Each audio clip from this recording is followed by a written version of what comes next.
किंवा आपण इथे बसलेले आहोत, तर सभोवतालची जी परिस्थिती आहे, सभोवतालचं जे वातावरण आहे, आपल्या आजूबाजूचं वातावरण जे दिसतंय ना आपल्याला, आपल्या आजूबाजूला इथे काहीतरी फॅन दिसत असेल, लाकूड दिसत असेल, नाही का, भिंत दिसत असेल, बाहेर गाड्या दिसत असतील, झाडे दिसत असेल, डोंगर दिसत असेल, नद्या दिसत असेल, या सगळ्या घटकाला काय म्हणतो आपण? आपल्या आजूबाजूच्या सभोवतालच्या परिस्थितीला आपण काय म्हणतो?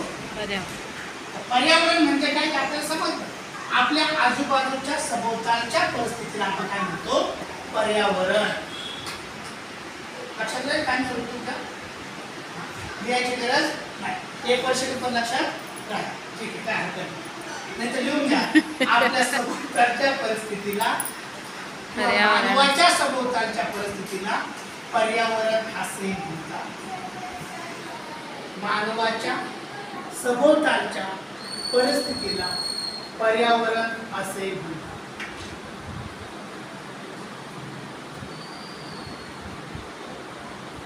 मानवाच्या सभोवतालच्या परिस्थितीला पर्यावरण असे म्हणतात.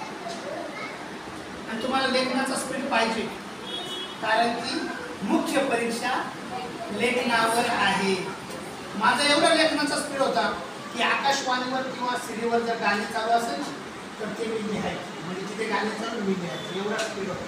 आणि एवढा स्पीड आपला पण वाढला पाहिजे पुढे. तर एका पर्यावरणामध्ये कोणकोणते घटक आहे? आता आपल्याला काय काय घटक दिसले? डोंगर दिसले, नाही का, नदी, नाही का, ज्वालामुखी, नाही का. म्हणजे पर्यावरणामध्ये आपल्याला विविध प्रकारचे जे घटक दिसतात त्या घटकाचा एक चार्ट करायचा आहे. मग त्या घटकाचा काय चार्ट करायचा आहे? तर त्या घटकामध्ये आपल्याला सब घटक म्हणजे उपघटक कोणकोणते आहेत हे जर तुम्ही जाणून घेतलं तर तुम्हाला चांगले चांगले मार्क मिळू शकतात या विषयात. आता पर्यावरण समजलं तर पर्यावरणामध्ये कोणकोणते घटक आहेत हे जर तुम्हाला समजले तर तुम्ही जास्तीत जास्त मार्क मिळू शकता. तर बघा, कायदे, पर्यावरणावरती कायदे आहेत. एका वाक्यात परीक्षेला प्रश्न येऊ शकतो की काय? ध्वनी प्रदूषण कायदा, हवा प्रदूषण कायदा, पर्यावरण संरक्षण कायदा. परीक्षेला प्रश्न विचारू शकतो. पर्यावरण संरक्षण कायदा 1986, 1985, 1982, 1983. ऑप्शन प्री सांगते मी पहिल्यांदा. प्रीचा क्वेश्चन कळतंय का? प्रीला म्हणजे पूर्व परीक्षेला एका वाक्यात दोन वाक्यात क्वेश्चन येतो. तर पर्यावरण संरक्षण कायदा कोणता आहे मला माहिती आहे तुम्हाला? नाही. तर 1986 हा कायदा पर्यावरणाचं संरक्षण करण्यासाठी अंमलात आलेला आहे. कधीपासून? 1986. म्हणून घेऊन घ्या.